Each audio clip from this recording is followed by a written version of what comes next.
Bonjour, ici Jean-Luc Brassard et j'anime pour vous cette émission de Comment c'est fait. Fabriquer un objet de façon artisanale est une chose, le fabriquer en série en est une autre. Nos caméras vous révèlent les détails insoupçonnés des procédés de fabrication courants. Une image aux 1000 mots? Alors, regardez bien. Aujourd'hui, à Comment c'est fait? Les couteaux suisses. Les rouleaux porte-musique. Les navires pétroliers. Et les roues de voitures de course.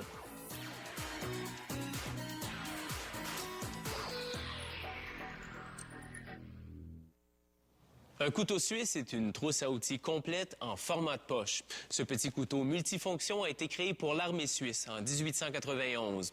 Depuis, il se décline en plusieurs versions au grand public et plus d'un siècle plus tard, il est toujours aussi commode.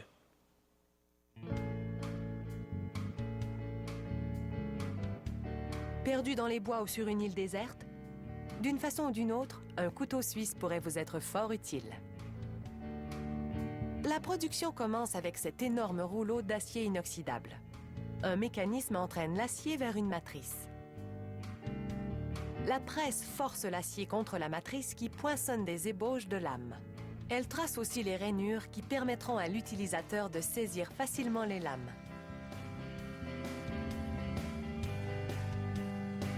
Les pièces comme les ouvre-boîtes et les pinces sont produites en série à l'aide de la même technique. Les ébauches sont placées dans une cuve à vibration emplie de pierres en céramique et d'eau. La friction polit l'acier. Un peu de poudre empêche les pièces de coller les unes aux autres. Après plusieurs heures, un puissant aimant est activé pour extraire les pièces de l'amas vibrant. Le procédé a beaucoup lissé les lames, mais elles sont encore émoussées et le métal est fragile. Un ouvrier place donc les lames sur un convoyeur à mailles qui les entraîne dans un four où elles sont exposées à une chaleur intense. S'ensuit un rapide refroidissement qui renforce considérablement l'acier. Les lames trempées se retrouvent maintenant sur un carrousel en route vers le poste de meulage où elles sont amincies et ébarbées. Ce liquide vert les empêche de chauffer pendant le processus. Par la suite, un outil informatisé mesure les lames. Si leurs dimensions sont le moindrement inexactes, elles ne pourront s'insérer dans le manche. Le nom de la marque est maintenant gravé.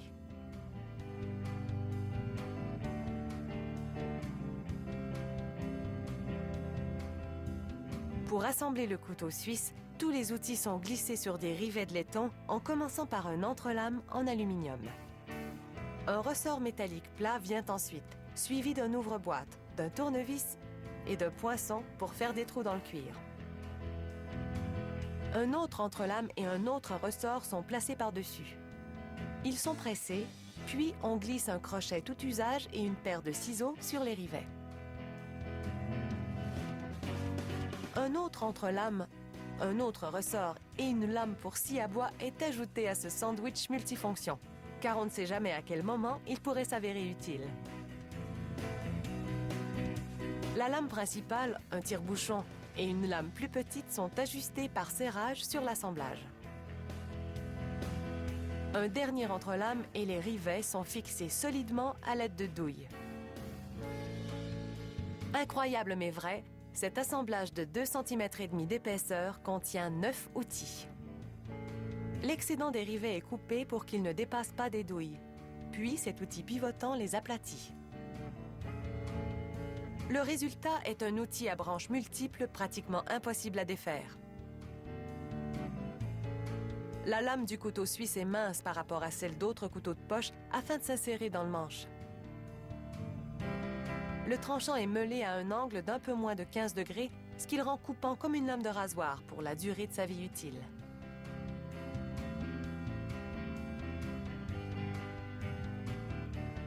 Le côté à angle est mesuré au laser afin de vérifier son exactitude. Voici maintenant le manche. Il vient en 2 parties. La trousse d'outils est placée en sandwich entre les 2 parties et le tout est pressé. Les douilles sont ainsi enfoncées solidement dans les trous du manche.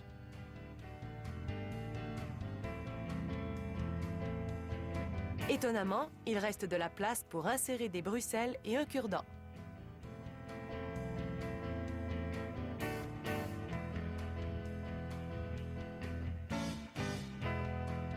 Finalement, chaque couteau est inspecté pour s'assurer qu'il est en parfait état et que les lames sortent du manche comme prévu. Fabriquer un couteau suisse est un travail effectué avec une précision quasi militaire.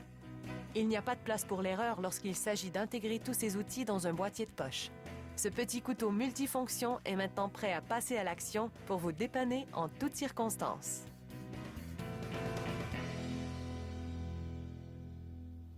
Le premier système de piano mécanique a été inventé autour de 1895.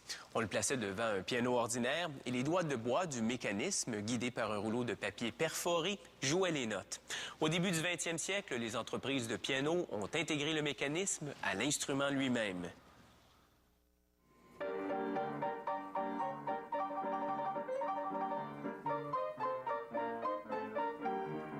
Le piano mécanique a fait fureur autour de 1930, mais il en existe encore de nombreux exemplaires.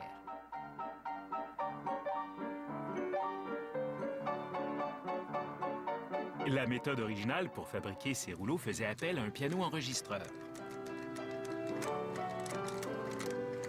Alors que le musicien jouait, chaque clé activait une soupape pneumatique qui pressait une tige correspondante contre le papier du rouleau porte-musique placé sur du papier carbone.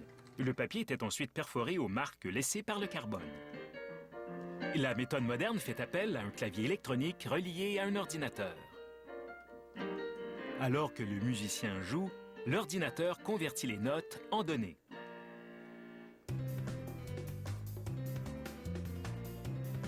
Le musicien édite les données puis les transfère à un autre ordinateur relié à une perforeuse, une machine qui perce 18 rouleaux simultanément. Tout comme la vieille machine enregistreuse, la perforeuse est dotée d'une soupape pneumatique pour chaque note du clavier du piano. Alors que l'ordinateur active chaque note, la soupape correspondante active un poinçon d'acier qui s'abaisse pour percer un trou dans le papier qui défile. Plus le trou est long, plus la note sera longue. La musique est surtout constituée d'accords multinotes. La machine vibre donc furieusement pour percer de nombreux trous à la fois.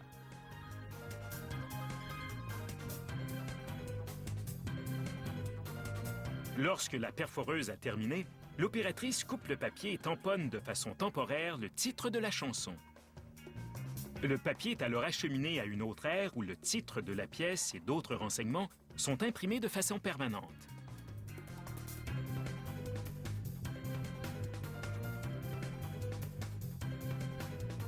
Le début du rouleau est coupé en pointe.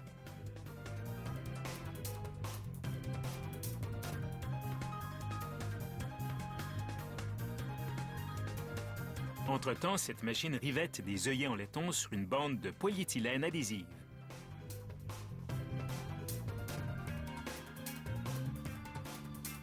Puis, un emporte-pièce découpe une languette autour de chaque œillet. Une de ces languettes est collée à la pointe biseautée de chaque rouleau. Elle s'accrochera au mécanisme du piano mécanique. Un peu de fécule de maïs sur l'adhésif à découvert empêche les rouleaux de coller les uns aux autres. Et lorsqu'il y a des paroles sur la musique, elles sont imprimées directement sur le rouleau afin que vous puissiez chanter tandis que le piano joue. La première étape consiste à créer un pochoir des paroles, ce qui nécessite de découper chaque mot lettre par lettre. Le positionnement des mots sur le pochoir est crucial, car ils doivent être synchronisés aux notes. Le pochoir est placé dans une imprimeuse qui transfère les paroles à l'aide d'un rouleau encreur.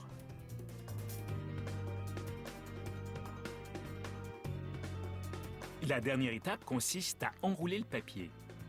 Chaque rouleau est enroulé autour d'une bobine de carton ayant un rebord de plastique à chaque extrémité. Lorsque vous installez un rouleau dans le piano, vous placez les rebords sur les supports, puis vous accrochez la languette à une bobine qui tire le papier à travers le mécanisme. Un ruban élastique empêchera le rouleau de se dérouler et une boîte personnalisée l'accueillera. Une machine prépare des feuilles de carton décoratifs et les applique à l'aide de colle chaude sur le couvercle des boîtes.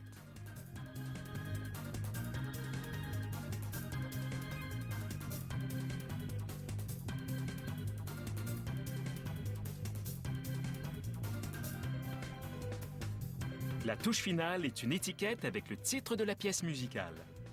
Lorsqu'un rouleau défile à travers un piano mécanique, de l'air s'engouffre dans les perforations, ce qui active les soupapes pneumatiques correspondantes. Chaque soupape abaisse la note correspondante.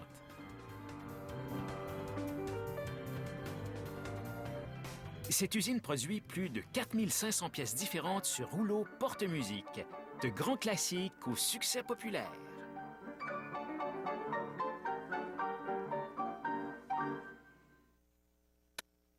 Le premier navire pétrolier a été mis à l'eau par les Britanniques vers la fin du 19e siècle et ouvrait la voie à une révolution des transports.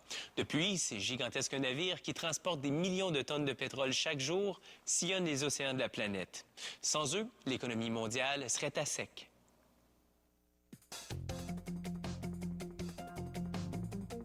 Grandeur réelle, ce pétrolier fera plus de 2 terrains de football. Il est si grand qu'il doit être construit par sections modulaires qui sont ensuite assemblées à l'aide d'une grue en cale sèche.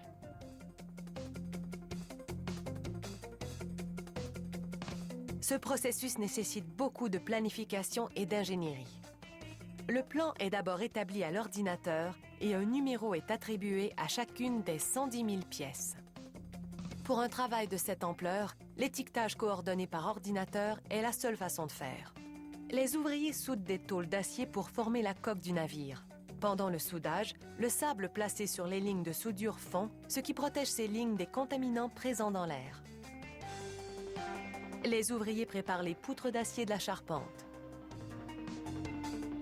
Un robot les place exactement au bon endroit sur la section soudée de la coque et un opérateur confirme l'exactitude de l'emplacement. D'autres robots soudent les poutres à la section de la coque. Une plaque d'acier est maintenant submergée dans l'eau. L'eau absorbe le bruit et la fumée provoquée par une coupeuse à plasma qui perce des trous dans l'acier. Cette plaque d'acier fera partie de la citerne de ballast. Certains des trous permettront à l'eau de circuler, tandis que d'autres allégeront la structure d'acier. Le plasma surchauffé trace aussi des fentes pour emboîter les poutres de charpente de la coque dans la plaque. L'assemblage est alors soudé et les ouvriers installent une tôle supérieure pour la double coque. Une double coque offre une protection supplémentaire contre les marées noires. Une fois le tout peint, une puissante machinerie transfère la section de la double coque à son emplacement final sur le côté du pétrolier. Lorsque la coque sera entièrement assemblée, elle contiendra 12 citernes de charge pour une capacité totale de 53 millions de litres. La section du moteur se trouve à la poupe du navire. Il faudra 3 génératrices au diesel pour alimenter les systèmes d'éclairage, de ventilation et informatique du navire. Chacune d'entre elles est descendue doucement sur le pont du pétrolier. Un moteur au diesel de 10 000 chevaux vapeur assurera la poussée du navire. Son installation est un travail de grande précision. Il doit être parfaitement en place pour faire tourner l'immense hélice. 4 mois plus tard, la coque est complétée et l'immense hélice est en place. Il est maintenant temps de construire la superstructure où l'équipage demeurera pendant des mois. Ce navire contiendra 16 km de tuyauterie. Les ouvriers soudent ces tuyaux et les boulonnent aux sections de la coque. C'est un labyrinthe élaboré avec un plan directeur impressionnant. Ces tuyaux sont reliés à une série de citernes qui se trouvent dans la coque et permettront de charger et de décharger le pétrole.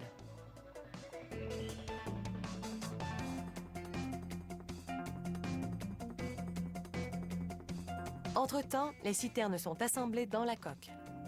Au fond, l'équipe installe un serpentin de réchauffage. Il servira à chauffer le pétrole brut pour le rendre plus fluide afin de pouvoir vidanger les citernes par pompage.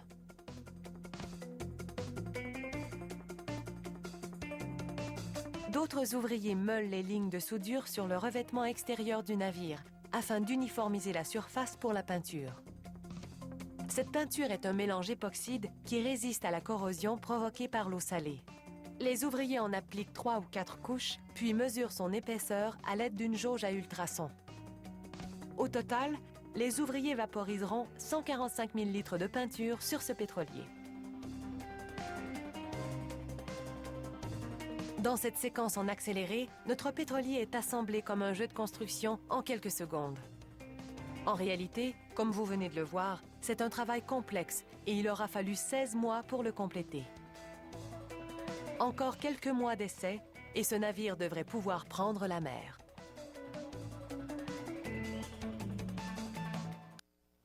Au premier coup d'œil, une roue d'une voiture de course ne semble pas très différente d'une roue standard. Mais si on y regarde de plus près, on remarque des différences subtiles au niveau des angles et des contours.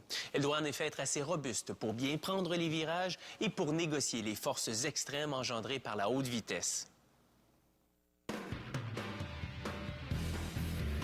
C'est le pilote qui va récolter le trophée et le crédit, mais sans roue appropriée, sa victoire serait impossible. La fabrication de ces roues spéciales commence avec de l'acier faiblement allié à haute résistance mécanique, un matériau très stable. La première d'une série de presses de découpage imprime un profil concave au disque solidaire de la jante, le voile, et esquisse des trous pour les boulons. La presse suivante perce un trou pour le moyeu et des ouvertures qui permettront de refroidir les freins tout en maintenant la robustesse aux endroits nécessaires. Les ouvertures du disque sont ensuite frappées. Ce procédé permet d'en améliorer l'aspect tout en comprimant l'acier afin de renforcer encore davantage la pièce.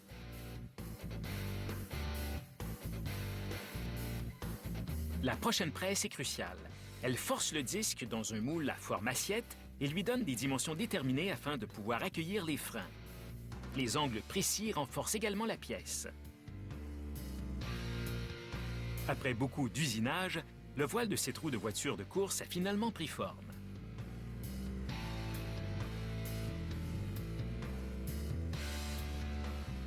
Une plus petite presse poinçonne maintenant les trous pour les boulons esquissés plus tôt. Ces trous permettront de monter la roue sur le véhicule.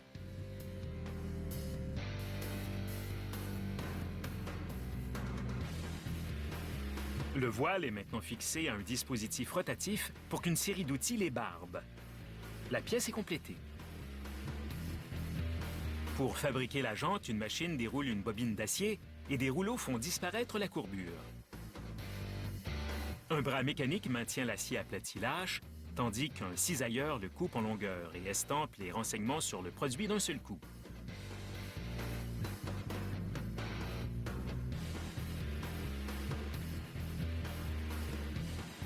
Un machiniste passe maintenant l'acier entre 3 rouleaux afin de former un anneau. Il place celui-ci entre les mâchoires d'une machine à souder qui fusionne les deux extrémités.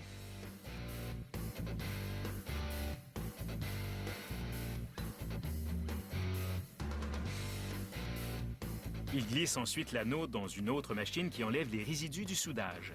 Comme le matériau est encore chaud, les résidus peuvent être enlevés facilement. Le cercle est maintenant soumis à une intense pression. Cette machine le force contre des matrices aux deux extrémités afin de façonner des bordures, des joues de jante. Ce dispositif transfère la jante à une série de rouleaux qui façonnent son rebord interne, le repos de talon, où s'appuiera le talon du pneu.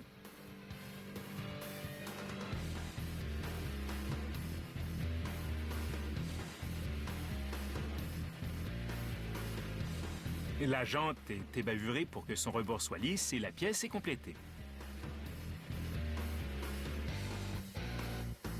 Le voile est placé lâchement dans la jante et tandis que celle-ci tourne, l'extérieur est chauffé au chalumeau. Ce procédé provoque l'expansion de l'acier et le voile s'encastre dans la jante.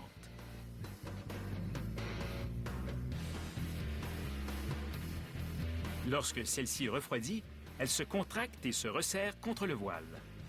Les deux pièces sont maintenant emboîtées. Une soudure fixe le tout de façon permanente.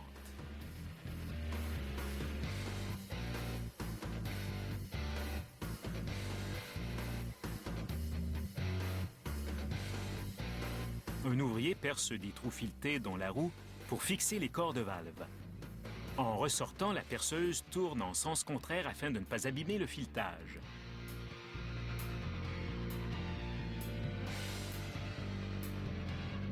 Après une couche de peinture, les ouvriers appliquent un enduit frein pour filet au corps de valve et les vissent dans les trous.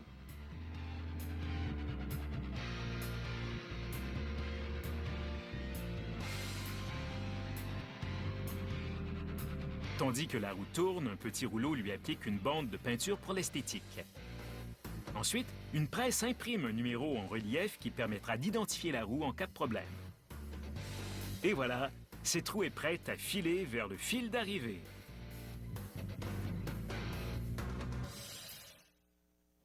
Étonnant, n'est-ce pas? Je suis persuadé que vous avez appris quelque chose de nouveau. Notre équipe travaille sans relâche à tenter de démystifier divers procédés de fabrication.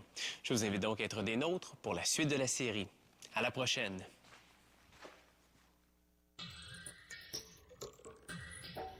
Si vous avez des commentaires à formuler sur cette émission ou désirez soumettre des idées de sujets, communiquez avec nous au www.commentcestfait.com.